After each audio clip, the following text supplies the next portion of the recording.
Os filisteus haviam tomado a Arca da Aliança, mas não demorou muito para perceberem que aquilo não era um simples troféu de guerra. Onde a arca chegava, vinham enfermidades, tumores e morte. O povo entrou em desespero e começou a entender. A mão do Deus de Israel estava pesando sobre eles. Nenhum ídolo conseguiu permanecer de pé. Nenhuma cidade suportou a presença do santo. A glória que Israel conhecia agora se manifestava como juízo entre os inimigos.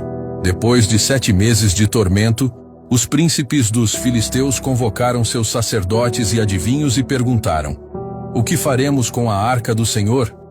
Veio então um conselho curioso: devolver a arca acompanhada de ofertas, na tentativa de apaziguar a ira do Deus vivo. Mas havia um detalhe: eles queriam uma prova incontestável.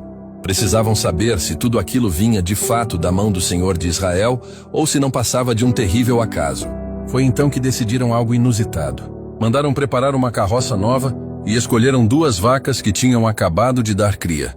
O instinto natural de qualquer animal recém-parido é permanecer ao lado dos filhotes, protegê-los, alimentá-los e jamais se afastar. Mas os filisteus separaram as vacas de seus bezerros e as prenderam à carroça. Colocaram sobre ela a arca do Senhor, juntamente com as ofertas de ouro, símbolos da culpa que carregavam. O povo se reuniu para observar. Seria esse o teste definitivo. Se as vacas seguissem sozinhas em direção ao território de Israel, seria o sinal de que o juízo vinha realmente de Deus. Caso contrário, entenderiam que tudo não passava de coincidência. Então veio o inesperado. As vacas, separadas dos seus filhotes, contra toda lógica, saíram caminhando em linha reta pelo caminho de Bet-Semes. Mugiam alto pela saudade dos bezerros, mas não desviaram nem para a direita nem para a esquerda. Era como se mãos invisíveis as conduzissem. Ali estava uma mensagem silenciosa, mas poderosa. Até a natureza se curva diante do Deus vivo. Aquelas vacas, que jamais abandonariam seus filhos, obedeceram a uma ordem superior.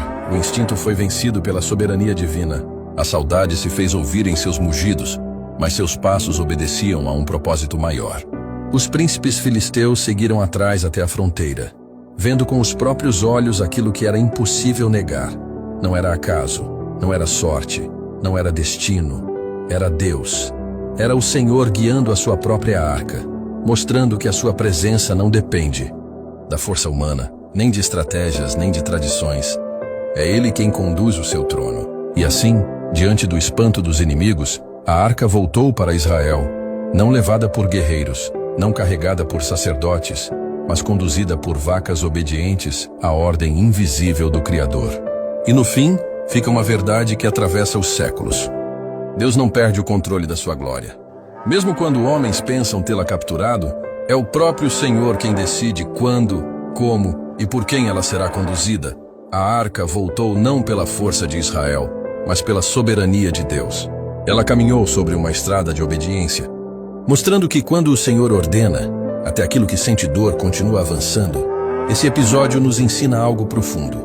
Se até os animais se curvam à voz de Deus, quanto mais nós, criados à sua imagem e semelhança.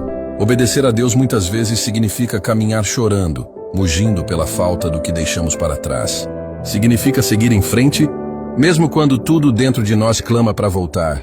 Mas quem é guiado por Deus, não se perde no caminho.